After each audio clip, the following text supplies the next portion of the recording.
महिला थाना पर आज से भारत में लागू हो रहे नए आपराधिक कानून। नमस्कार, आप देख रहे हैं इंडिया टीवी 7 जनता की ताकत। नजर डालते हैं कुछ खास खबर पर।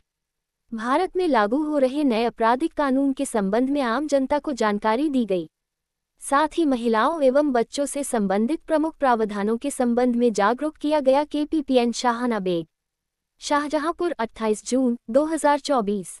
भारत सरकार द्वारा प्रख्यापित भारतीय न्याय संहिता 2023, भारतीय नागरिक सुरक्षा संहिता 2023 एवं भारतीय साक्ष्य अधिनियम 2023 के प्रभावी प्रवर्तन हेतु महिला थाना में एक गोष्ठी का आयोजन किया गया, जिसमें महिला थाना प्रभारी रश्मि अग्निहोत्री ने भारतीय नागरिक सुरक्षा संहिता 2023 में किए गए परिवर्तनों के बारे में जानकारी देते हुए बताया कि आज 1 जुलाई 2024 से लागू होने वाले भारतीय नागरिक सुरक्षा संहिता 2023 में जोड़े गए अध्याय व अनुसूचियों के विषय में BNSS 2023 में किए गए परिवर्तनों को विस्तार पूर्वक बताया गया। इस मौके पर महिला थाना पर तैनात सभी स्टाफ के साथ कई पत्रकार व सामाजिक लोग उपस्थित रहे।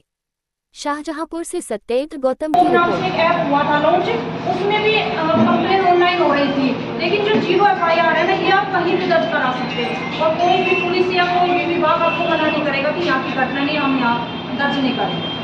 ये भी इसका फायदा। एक आतंकवाद, इसको बहुत सीरियस मुद्दा बनाया गया है कि इस पे हमें किसी को भी अगर हमारे देश में ये चीज़ें कर रहा है, संयुक्त विद्रोह कर रहा है या कोई भी विद्रोह कर रहा है, तो इसे गंभीरता से लेना है।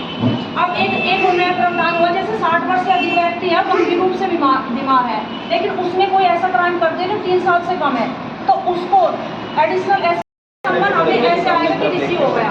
दूसरा तरीका है कि अगर कोई बंदा उपस्थित नहीं हो रहा है, उसकी गवाही है या कोई बहस चल रही है, तो वो वीडियो कॉलिंग के थ्रू, उस पर कॉन्फ्रेंस के थ्रू अपनी गवाही दे सकता है। ये हमारे सुप्रीम कोर्ट में न्याय मतलब लागू हो चुकी है।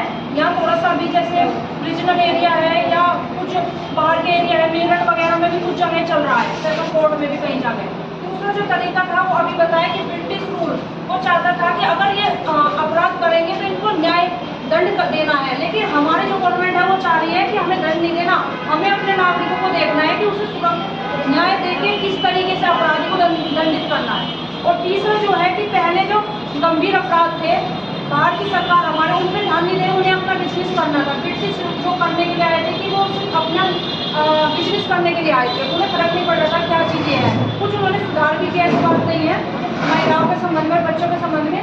तो अब उन्होंने जो IPC और CRPC बनाई थी, जो गंभीर अपराध थे बैठ में लिखे थे, लेकिन जो हमारा BNSS है और BNS है, उन्होंने जो गंभीर अपराधों को पहले उन्होंने कहा है कि देखो सरकार को गंभीर होना पड़ेगा, जैसे रेप है, हत्या है, ये पहले 302 498 के आसपास आती थी, लेकिन अब ये बहुत पहले आ रही है कि हमारे आगे जो चुनौतियां हैं वो गंभीर अपराधों की चुनौतियां हैं। ये जो मेन उद्देश्य रहे हैं इनको बदलाव करने के। और जैसे 152 राजद्रोह है, कई बार ऐसा होता था कि इमरजेंसी लगी थी, एक बार ऑपरेशन ब्लू स्टार चला था इंदिरा गांधी के टाइम में, तो ये रहता था कि किसी बंदे को बिना सबूत के राजद्रोह में अंदर कर दिया जाता था और वो लाइफ टाइम आजीवन कारावास उसको मिलता था। लेकिन अब जब तक हमारे पास एविडेंस नहीं है, जब तक हम राजद्रोह घोषित नहीं कर सकते, ये मेन रीजन है। और दूसरा 0 FIR, जैसे सबने बताया कि अभी घटना कहीं की भी हो